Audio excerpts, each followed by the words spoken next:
Welcome to Samba Samba. Enjoy the video.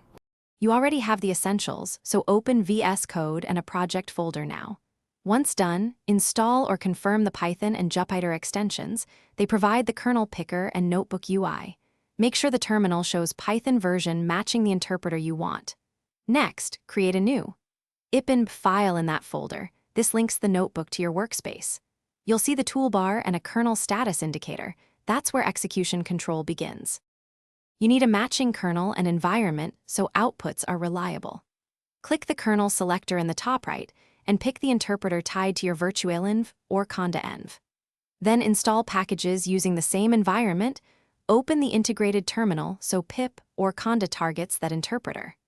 Once libraries are added, run %pip install inside a cell for notebook reproducibility and restart the kernel when dependencies change. This avoids mismatched imports and keeps execution deterministic.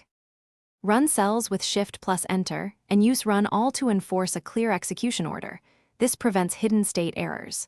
For debugging, open the Variable Explorer and Output pane to inspect state and use interactive plotting backends to view charts inline. If something breaks, first restart the kernel, then verify the selected Python path matches your env.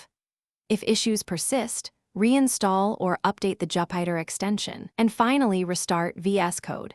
That sequence fixes most kernel and extension hiccup. Thanks for watching. Consider subscribing if we helped you.